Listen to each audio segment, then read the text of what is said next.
very good evening and a very warm welcome to the 1245th episode of KK Med Talks. And in our Barrow Buddies show, which happens every Wednesday, today we have a very special topic to discuss.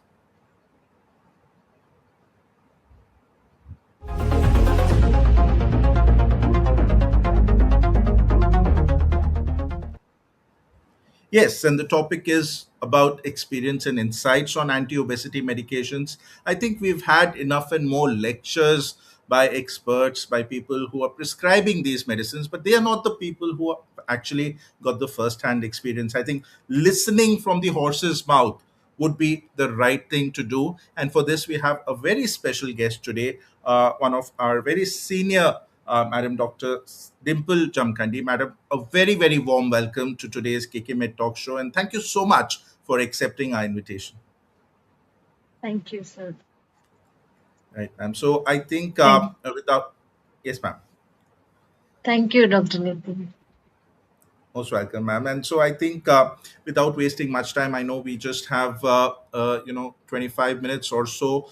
There are already people who are logging in and greeting you and welcoming you to the show. A very good evening, Mrs. Swapna, and a lot other people. So maybe I think I just get started directly. And many people say that when these newer highly effective anti-obesity medications are taken, the patient's hunger and cravings really change. Is that really true, madam? What would you Uh, say? yes, I would say, yeah, that is true. And that's something very important for in one person's journey. Uh, Especially for me, I did experience that, and I'm still experiencing it. And yes, it does change the food noise and the cravings and the hunger. I think that's a very, very important message because that's often the reason why people struggle to lose weight.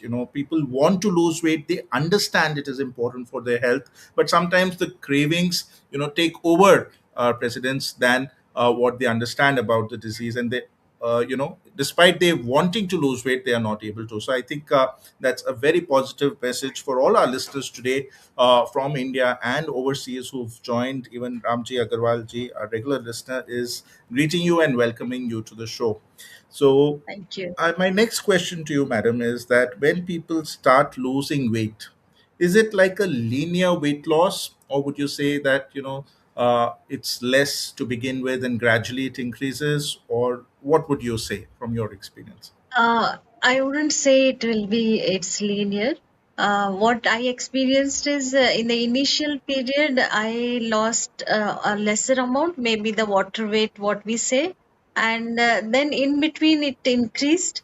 And towards the end, I mean, now I think almost I'm towards my target.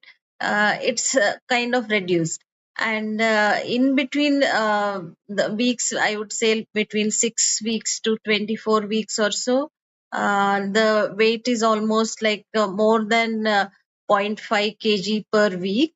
But there are some weeks that it nothing may reduce. In fact, we may gain back the weight what we have lost. That's should not discourage the person who is on that journey. So another very important message from Madam, telling us not that it is going to be a constant weight loss. I think this is true for any other disease in medicine. In endocrinology, we treat growth hormone deficiency, and the growth spurt happens some months and doesn't happen some month. But what we are looking at is a long term goal, a long term picture, and the total quantum over a period of time. So we do not get discouraged by just looking at weight loss in one week and no weight loss on another week. There is so much buzz in the social media, most of it not so correct about these drugs. So, really listening from you, ma'am, has great value for all our listeners today. And my next question, we all know about weight loss. It's been on the news, it's been everywhere that these drugs cause weight loss. But what are the other things that you would say beyond weight loss that you experience with these drugs? The other benefits, I would say, first and foremost, when we start, when we see the scale moving, with our efforts, it really increases your self confidence and the self esteem. And apart from that, a lot of medical benefits. If the person is diabetic or a hypertensive or abnormal lipid values, it will definitely make a change in all these things. For me, particularly, I was not a diabetic, but because of the weight, I used to have severe knee joint pain, and I had a bad arthritis, and that really improved after that. And of course, with the condition which I had, that is the polycystic ovarian disease, I used to have hair fall, and all these things kind of reduced. In fact, after the uh, uh, starting these medications and me losing the weight in this journey of mine. Great, ma'am. So I think another very clear message for all our listeners today, it's just not looking at the weight. It's not looking at the scale. Even the most recent obesity management guidelines today tell us to look beyond this. Look at the quality of life that improves with whatever weight loss measure we choose. And that should be our benchmark, not the scale going down. And as ma'am said, I think a very, very important outcome with the help of weight loss is improving your self confidence, improving your ability to handle weight and getting in charge fully about how to handle it. So I think this is something really, really important, a very clear message. Definitely the medical problems, the metabolic problems improve, like diabetes, hypertension, and dyslipidemia, as madam said, but also the mechanical issues like knee pain, like plantar fasciitis, or sometimes mechanically patients may suffer from obstructive sleep apnea. So that also improves, and that is also another benefit. With the hormones and reduction of weight, polycystic ovarian disease, as madam mentioned, is another very important thing. This is something very common we see, and it does affect quality of life. So definitely taking a lot of these disorders in the right direction definitely would improve the quality of life. However, again, I would say that there's so much about negative feedback in the social media about side effects of these drugs, about people coming and asking, Doctor, will I become weak if I take these medicines? So, ma'am, what would you say with respect to, do you really feel weak after taking these medicines?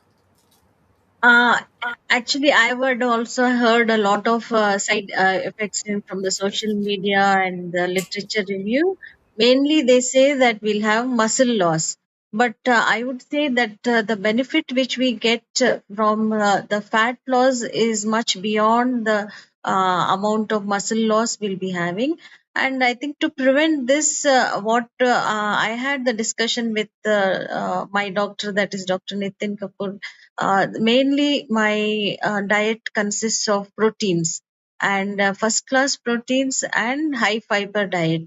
So, the proteins, one is basically it helps to keep the hunger away for a longer period, and definitely it will help in building the muscles also. That is, the muscles, they say, in the long run will be the calorie burning machine.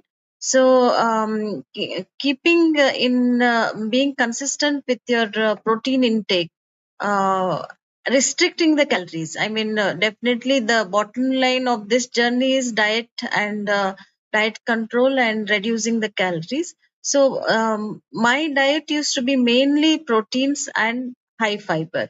So, fiber would be vegetables and fruits without not much of sugar, like mangoes, sapotas, all these things I would avoid, grapes and all. But I would go for like more of a papaya or pineapple and all the guavas, kind of less sugary fruits. Like, so, protein is the mainstay of this journey, I would say.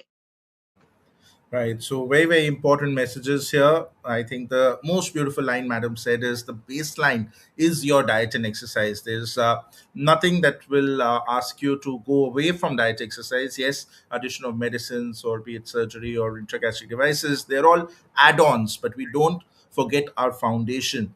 And the weakness story that often comes up in social media can be countered very well, as ma'am said, by making sure your diet is appropriate and the muscle loss can be prevented by good amount of protein intake. And what is recommended is about 1 to 1.3 grams per kg of ideal body weight protein per day for all individuals, irrespective of whether they are on these medicines or not. Yes, any kind of weight loss will cause fat loss and muscle loss. The message to remember, if somebody is losing about 10 kgs, 7 kgs will come from fat, 3 kgs will come from muscle, but you can reduce it by resistance exercises and high protein diet, as Madam really said. So, yes, thank you, ma'am, for those very encouraging words. And my next question to you is more of a social question. And then, when you lose about 10 or 15 kgs weight, people around you would come and ask you, how come so much weight loss? You look different. So, how do you handle that? And that's another important message for many of our people who are losing weight with these medicines, how to respond to these surroundings. I would start with the time when one doesn't lose weight. So that is a very difficult period. The way people look at you and perceive you, not only outside, even at home. And at home, even though we have a lot of support, but still, you yourself will be feeling guilty or shameful, or all these things will come into the picture. And one thing I would want to say is, it's not the individual's fault, or the doesn't have to feel guilty or shameful. It's your body, your hormones, which will make you hungry and eat more, and that will put you into the condition what we are. Yeah, and I also did experience when I started losing weight. Many people saying, but I revealed to them saying that I am on weight management from endocrine. So they were little bit surprised, but yes, they took it in a good way. And at home, I must say that my spouse and my children were very supportive. And yeah, I mean, without their encouragement and support, I wouldn't have been possible to do whatever I've come a long way. Thank you, ma'am, for those very, very encouraging words. I think we all learn from this. And a very important message there that obesity is not by choice. This is indeed an endocrine problem because of change in hormones. That's why it's not somebody's choice that they choose to have a higher weight. If somebody had a choice, nobody would actually gain weight, and everybody should be able to lose easily. So, definitely, there is a lot of science behind this, which needs to be managed scientifically. And I think we all are blessed with our near and dear ones to be there at the time of support and support us. So, definitely, this is something very, very helpful. But again, coming back to the points of side effects, and a lot of our audience wants to hear from you as to what were the side effects that you actually encountered with these medicines, and how did you deal with them? So I was on terzepatide, and what I have gone through is mainly constipation. What I have read and seen in the social media, the semaglutide causes more of upper GI side effects, that is vomiting and all. But for me, constipation was the major problem. That too in the initial period, and when I used to change the escalation of the dose. But as I mentioned earlier, the high fiber diet, and the difference I felt was when I started adding the roasted flaxseed powder and chia seeds. I used to mix it in the lime juice and take with salt. So that made a significant difference. Basically, fiber, right from day one. Even phycelium husk makes a lot of difference. So that's it. The chia seeds and the flaxseed powder. Right. So yes, side effects there, but manageable, and manageable with dietary changes. If I may add another important thing, that many of us, when we are on these kind of medications, not only our food intake comes down, but water intake can also come down, and that could also contribute to constipation. So what I would say is that drinking adequate amount of water consciously is also something that may help someone to prevent constipation. But yes, high fiber, as Madam said, is something which is very, very important. Moving on, the next question, and that's when we talk of physical activity, that is very important in addition to diet. So, ma'am, what would you say is the type of physical activity you have done, or what you would suggest while on these medications? Right from day one, walking was there. And as my doctor had suggested, I used to do resistance training also, at least 3 to 4 times in a week for about 20 minutes. And as I went on losing weight, I started cycling outside. And yeah, and this, I mean, I have to mention that. My husband was very supporting. He would come with me for cycling, so both of us would go on the cycling. And I have to mention here that he has also given up on certain fruits and all because of me. The whole of this summer we didn't get mangoes just because that I had to not eat. So he also stayed away from that. So that's the exercise part of it, I would say. Like, Thank you, ma'am. And that perfectly fits with the theme of our show, ma'am, the Barrow Buddy. So, having your buddy with you who yeah. helps you lose weight, I think that ways this has been really, really fruitful. It helps, and a very clear message to all our listeners. You know, you have to find your buddy who helps you in this weight loss journey, and then it's not only that you're not alone, but you find it more interesting. You find it more rewarding, because if one person is going a little stray, the other person will bring that person back, and together we say partners in crime, but here they are partners for the goodwill and for the good health. So that's a great message again of having a Barrow buddy with you. So yes, resistance training is important. Physical activity has to be continued. It has benefits beyond weight loss alone. Another very, very important question, ma'am, that our audience would love to hear from you is, when we are on these medications, what would be the tips that you would give all our listeners today when you go for social events, ma'am, family events, marriages, or when you travel, or sometimes you even go out into the restaurants, because some social gatherings are inevitable. So, what would be the tips that you will give to our audience as to how to handle this? If it was restaurants and personal gatherings, I would go only for the again high protein diet and salads. And if it's a social event where everyone is there, then probably low calories, that is low portions, but not no calories. So everything in a controlled way. I used to take everything. So lower portions, lesser portions.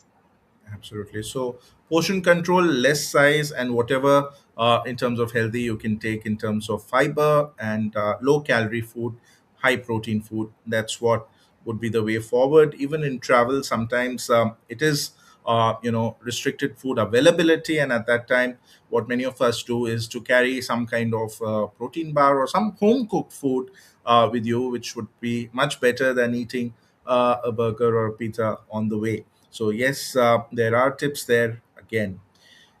The other important thing is the long term usage of these medicines. So how do you motivate yourself about follow up of taking these medicines long term? So everybody thinks that you've lost weight, so now you can stop it, but that's not what the doctor says. They ask you to take it long term. So what is your motivation to take these medicines long term then? Yeah, I mean, every time weekly when you see the scale moving, uh, you get motivated. I mean, the effort which you are putting is showing the results. So that keeps you motivated to continue to take.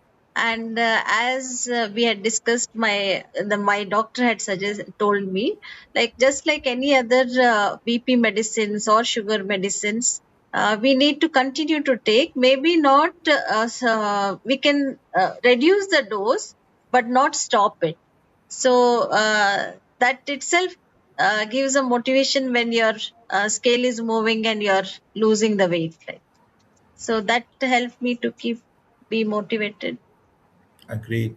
And I remember when, as a student, I had come into endocrinology here, and Dr. Sheshadri was my teacher, and he would say that when you have to take thyroid illness and you have to take thyroid medication long term, you keep it next to your toothbrush, and you would brush your teeth every single day of your life. Would you question that you will not brush your teeth? Why I have to brush my teeth all my life? And similarly is your thyroid medicine. I realize more and more by seeing more patients with diabetes now that when they have very high HbA1c levels, and when I start them on medicines and they become normal, the moment the patient stops the medicine, the HbA1c springs back to high. And as you said, ma'am, even blood pressure and cholesterol for that matter. And I think obesity is also today recognized as a chronic disease by most global authorities, and therefore we have to continue the medicines long term. Nevertheless, yes, very exciting field in terms of science. There are a lot of newer medications coming up. There are a lot of oral tablets coming up as well, not only the injections. And maybe we can switch over to something which is lighter, lesser dose, less frequent, or maybe a simple tablet later on. But yes, some or the other way, we have to possibly continue the treatment long term. So I do realize we are closing towards the end of this show, but before I let you go, ma'am, and this is your certificate. But before I let you go, ma'am, maybe one last question that I would ask you. What is the most important message that you would leave to all our audience who has joined us today about when they are taking or planning to take these anti obesity medications? What would you suggest? Two things I want to say. As Sir mentioned, the non-negotiables are our diet, hydration, and resistance training. Diet mainly consisting of proteins and high fiber. And the other thing I would want to say is, in many of the social media, they say just take the jabs and no exercise and no diet. That's completely wrong. We have to continue to do dieting. The bottom line of this weight management is diet. As Sir had earlier mentioned, 1 kg to lose, we have to lose 7,000 calories. So that can be done only by negative calorie deficit. So we have to see that we have to maintain a diet and control our diet. This medicine acts as only a tool. It's a aid to help us to control our food noise, food hunger, and the cravings. So bottom line is diet only. That is the message I would want to give. Thank you, ma'am. That's a very, very strong message. Definitely, the foundation remains as diet, and these are additional tools that help us, navigate the weight loss journey, ma'am. This particular session, I've been doing this for many years, and this is probably the most empowering session that I have attended so far. I've been the host so far. As one of our audience, Ms. Swapna Jain, also says, this great session is highlighting the power of motivation, moderation, and self confidence in the journey towards healthy weight loss. So I think that is a great I compliment. Thank you. I And can I just say yes, one ma'am. more? Yeah, just for everybody else to know, I started from 104 kgs and I'm 79 today in the past 8 months. And I'm 52 years old. So this all started 3 decades back when I started with polycystic ovarian disease. I have 3 children who are 22 and 22 are twins. So with each pregnancy, I went on putting 10 kgs.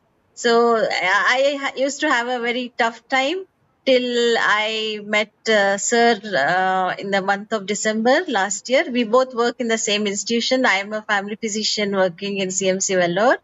And yeah, my husband played a very important role in this. One of his colleagues came and told us that why don't you try this.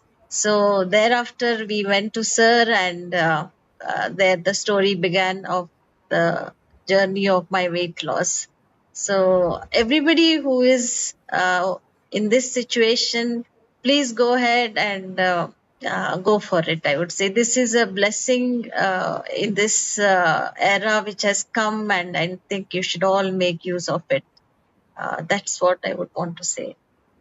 Lovely words, ma'am. Thank you for that motivation that you have given to all our listeners. Definitely, if this was a hall, I would say this would be a standing ovation for you, because so nicely put up, and so much of inspiration to learn. And not everybody would be able to come up and say on a podcast their journey, but it does help a lot of people. The whole system of Barobody. If the doctors keep saying it, but if somebody has own experience to share, I think that speaks much more volumes than talking just science without any self experience. So that is amazing. Thank you so much, ma'am, for joining us today. And it was a great show, as I said, probably one of the best shows that I have conducted on this platform. We are really grateful to you and thank you. And we look forward to possibly have you sometime again, maybe down few years, to hear and learn more from you and from your experience. So, a big thank you, ma'am, for joining today. Thank you very much, sir. Thank you very much, sir.